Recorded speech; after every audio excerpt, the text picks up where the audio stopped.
희한하게 저만, 동기들은 다 전속 지역단에 OJT 배치를 받았는데 저만 희한하게 당시에 2008년에 GA 지역단으로 OJT 발령난 거예요.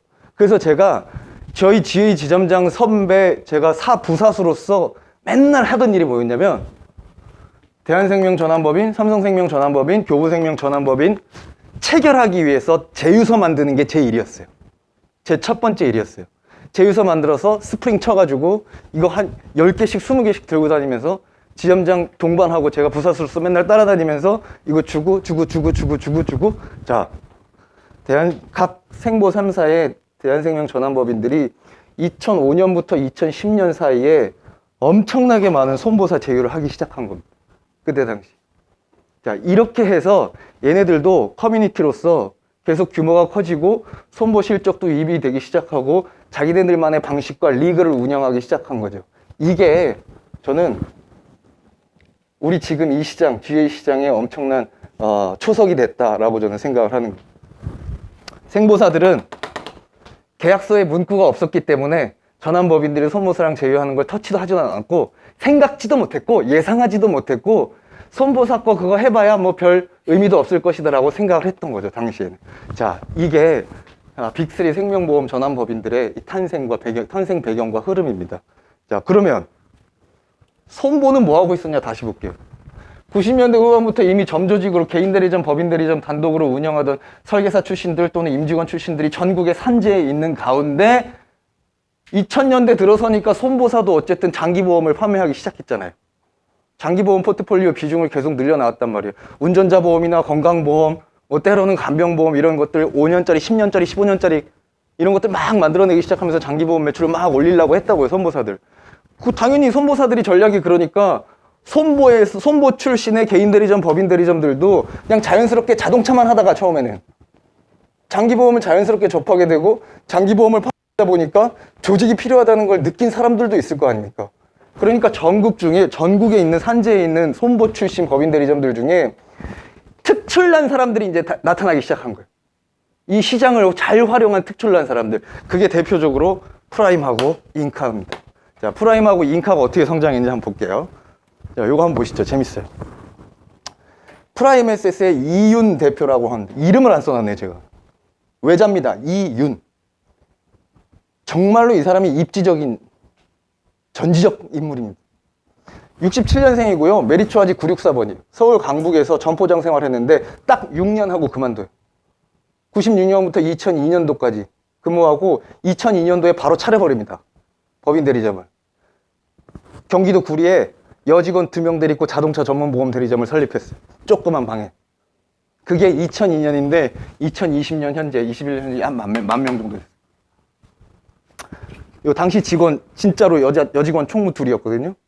지금 이 여직원 2명이 이 프라임 에셋 임원 5명 중에 2명. 그때 당시에 대리점 총무가. 자, 근데 이 사람은 정말 난 사람인 게 뭐냐면 이 사람은 손보 출신으로서 전환법인은 생보 전환법인대로 뭐 시장을 형성하고 있었는데 자기가 딱 보니까 장기보험이 포트폴리오가 계속 늘어나고 있는 것 같고 향후에도 먹거리가 된다고 판단했겠죠. 그러니까 장기보험 매출을 해야 되겠다는 생각을 했을 거고 장기보험을 팔려면 조직이 있어야 되겠다는 생각을 한 건데 조직을 어떻게 늘릴 것인가에 대한 고민에서 이 사람은 특이한 자기만의 아이디어가 있었어요. 그게 밸류체인 시스템이라고 하는 거예요. 말이 어렵습니다만 말이 어렵진 않고 되게 웃기는 건데 그 핵심이 이거였어요. FC도 관리자가 될 수 있다. 승격 제도를 만들었어요. 사실 생보 전환법인에서는 볼 수 없는 현상이거든요. 생보 전환법인에 삼성생명이 20년 근무하던 단장이 나와가지고 전속법인 조직을 받았는데 이 설계사 50명 데리고 일을 하는데 이 사람들 뭐 수석 팀장 정도야 원래 하던 대로 만들지 저 사람한테 뭐 본부장 호칭 주고 뭐 이런 제도나 아이디어를 생각하지 않았을 거 아니에요. 그냥 자기가 보험회사에서 배운 그 방식대로 늘 했을 거 아니에요. 근데 이 사람은 다른 거예요. 이름도 거창하고 이쁘게 밸류 시스템 만들어 놓고 FC도 관리자가 될 수 있다는 캐치프레이즈 홍보하고 실제로 제도를 만들어요. FC 팀장, 지점장, 본부장대로 일정 매출과 일정 인원 규모를 달성하면 자동적으로 승급할 수 있는 시스템을 만들어 놓고 거기에 OR을 알맞게 배분을 한 거죠.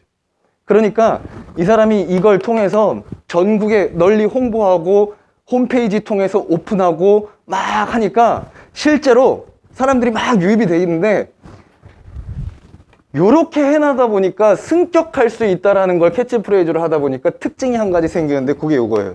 남자들이 좋아하더라 이거. 승격을 시켜준다 그래. 부녀자라서 40, 50대 설계사 일만 하던 사람들은 별로 이게 눈에 들어오지 않았고 젊은 남성 조직들 중에 영업하는 사람들, FC들이 야 프라임에셋이라는 데는 나도 본부장 될 수 있다는데 사람 몇 명 모으면 3명 모으면 팀장 되고 10명 모으면 지점장 시켜준대 50명 모으면 본부장 시켜준대 테이블이 엄청 늘어난다는데 막 이런 것들이 홍보가 되고 시간이 지나면서 남성 조직 자연스럽게 젊은 조직들로 유입이 되고 남성들도 많이 유입이 되는 그런 효과를 나타내서 엄청나게 특히 2010년대 들어서 조직 수가 어마어마하게 증가합니다. 힘 하나도 안 들이고요. 요거 제도 하나 만들어 놓고 뒷짐지고 가만히 있으니까 자기들끼리 엄청나게 유입이 됐고 들어와서는 어떠냐? 아무것도 안 해요. 대표이사는 제도만 만들어 놨어. 지들끼리 승진하려고 승격하려고 지들끼리 열심히 리크루팅하고 열심히 매출하는 거예요. 그러니까 대표는 아이디어 제대로 하나 만들어 놓고 이렇게 쳐다보면서 관리하는 거죠. 이제 전국을. 근데 지들끼리 알아서 본부장 되려고 지점 되려고 FC에서 팀장 되려고 막 열심히 일한 겁니다. 그게 프라임에셋의 조직 확대 전략이었고 실제로 성공을 거두어서 2010년대 들어서 특히 2010년대 중반까지 사실은 13,000명까지 갔다가 지금 떨어졌어요. 2015년 이후에 또 새로운 우리 업계의 어떤 흐름이나 트렌드를 지속적으로 따라가진 못했거든요. 어쨌든 그런 식으로 손보 출신으로서는 성공했고 그 다음이 인카예요. 우리가 많이 들어본 1999년도 설립입니다. 현대해상 출신 최병채라는 대표가. 근데 이 사람은 이 사람이랑 또 달랐던 거예요. 캐치프레이즈가 뭐였냐? 자동차 보험 비경연적 서비스를 우리는 대한민국에서 제일 잘한다라는 게 캐치프레이즈였어요. 그래서 자동차 보험 대리점 전문으로 출발한 건 비슷합니다만 역시나 장기보험 조직 영업해야 되겠다는 판단에서 첫 번째 했던 게 요거예요. 이것도 되게 센세이션이었어요. 대리점 주제에 대졸 신입사원 공채로 모집한 거예요. 그래서 자기네들이 교육을 시켜서 실제로 직영 조직을 운영하는데 이 얘네들을 점포장으로 쓴 겁니다. 마치 보험회사가 지점장 교육시켜가지고 발령내가지고 점포장 시키는 것처럼. 그걸 똑같이 해요. 그래서 지금도 이 개인 채널은 유지되고 있고 아직도 이 육성제도는 계속하고 있는데 그 이후에는 이제 그것만으로는 안 되니까 지사제도 도입하고 뭐 하이브리드 제도도 도입하고 이렇게 해가지고 지속적으로 확대를 하고 있는데 잠깐만 보여드리면 이게 인카 제도인데 조직도인데요. 너무 조그마니까 넘어가겠습니다. 나중에 보시고요. 자, 그렇게 해서 지금까지는 한 2010년대, 2000년에서 지금 2010년 정도까지 온 겁니다. 10년대 초반까지 온 건데 그 다음에 직전에 이슈가 한 가지 있었어요. 이거. 선배님들 여기 현장에 다 계셨던 분들입니다. 이 당시에. 그렇죠? 네. 저도 정확하게 2008 사번이라서 운이 좋게도 이 현장을 저는 목격할 수가 있었어요. 정확하게 2008년 9월에 업법에서 교차 판매를 허용을 하기 시작해가지고 수많은 생명보험 설계사들한테 이제 손보 상품에 대한 정보가 이제 유입되기 시작한 거죠. 그러니까 자연스럽게 생보 전속 설계사들도 교차 코드 내고 손보 상품을 유입하기 시작했고 판매하기 시작했고 당연히 GA에도 생보 출신이 많기 때문에 GA는 손보랑 제휴도 막 하고 있는 와중이니까 당연히 자연스럽게 손보 상품에 대한 정보를 쉽게 받아들일 수 있었겠죠. 그런데다가 기가 막히게 실손보험 열풍이 이상하게 전국적으로 일어났잖아요. 잘 기억하시잖아요. 제가 아직도 생생한데 2008년 9월, 10월 요때입니다. 제가 맨 부사수로 선배들 따라다니는데 분명히 어제까지 실손 의료비가 입원 의료비가 3천만 원이었는데 오늘 보니까 5천만 원이더라고. 그 다음 주 됐더니 5천만 원이 1억으로 바뀌었어요. 통원비가 10만 원이었는데 오늘 30만 원이 되더니 롯데랑 흥국에서는 50만 원 나왔다는 찌라시도 막 나오는 거예요. 몇 달 상간에 진짜 실손의료보험이 가입금액 계속 늘렸고 통원비도 계속 올렸고 이렇게 하면서 전국이 실손보험 도가니탕으로 유행이 됐잖아요, 실제로. 맞죠? 자, 그런데 이게 어마어마한 실로 우리 GA 채널에 엄청난 영향을 미칩니다. 어떻게 영향을 미쳤냐? 2010년대 들어서 GA 조직들의 형태나 구조가 변경되는데 기여했어요. 저 이슈가. 어떻게 기여했냐면 전국에 산재돼 있던 생보전환법인들 수백 개잖아요. 얘네들이 갑자기 손보랑 제휴하고 나서 실손보험을 막 팔아보니까 엄청나게 팔았잖아요. 이거 돈이 되겠는데라고 생각한 거죠. 그래서 이제부터는 야, 통합해야 되겠다는 이제 생각들을 한 거죠. 이미 그 시절부터요, 손보사들이 저 대리점들한테 수수료 줄 때 실적 그레이드를 두고 있었어요. 지금처럼 아주 제도가 고차원적이진 않았지만 신규 실적에 대한 그레이드를 두고 있었기 때문에 전국에 수백 개, 1000개 생보전환법인들 각기 개별로 보면 얼마씩 안 되는데 그걸 합쳐놓으면 무지무지하게 커지잖아요. 이제 그것들을 이해하기 시작했어요, 생보전환법인이. 그래서 이때부터 통합을 강렬하게 열망했고 실제로 이 3사가 통합을 시도하는데 요거 잘 보십시오. 삼성생명은 여태 통합을 못했습니다. 지금 이 순간까지도 못했어요. 왜? 삼성생명에서 승인을 안 해줬어요. 전속계약 문구에 분명하게 넣어놨다 이거. 전속을 탈피할 수 없다. 전속을 탈피할 경우에 디메리트에 대해서 조항이 다 담겨 있었기 때문에 여태까지 못했고요. 교보생명이라는 대한생명은 빠르게 했죠. 그게 언제냐면 교보생명이 KGS로 통합한 게 2009년 6월이고요. 대한생명이 GA코리아로 변경된 게 2009년 9월인데 자, 다음 보시면 이것도 재밌는 게 있어요. 교보는 2009년 6월인데 대한생명은 2009년 9월이죠. 이게 히스토리가 하나 있습니다. 대한생명이 전환법인이 전국에 수백 개인데 통합을 하려고 자기네들 커뮤니티끼리 막 서로 의견을 주고받는데 안 한다는 사람들이 또 있는 거예요. 나 안 하겠다. 나는 전속 전환법인을 유지하겠다. 전국에 각지에 있었던 거 그런 사람들이. 그 사람들은 어땠냐? 여기 써놓은 대로 이미 잘 되고 있는 거야, 혼자 하면서. 조직 운영도 잘 되고 있고 실제로 매출도 잘 되고 있으니까 자기 혼자 먹고 사는데 전혀 지장이 없는 거죠. 근데 통합을 하자고 하니 통합을 하게 되면 뭐가 문제냐면 헤드쿼터의 부담금도 서로 배분해야 되고 그 다음에 통합이란 건 전속계약을 해지하고 새롭게 총괄법인 보험대리점을 설립하는 거였기 때문에 전속계약을 해지했어야 됐어요. 전환법인 상태의 전속계약을. 근데 전속계약을 해지하는 순간 뭐가 제일 문제냐면 임차. 전환법인들은 임차를 회사에서 다 해주고 있었단 말이에요. 근데 그 임차를 해지하는 게 제일 걸림돌이었던 거예요. 법인 대표들한테는.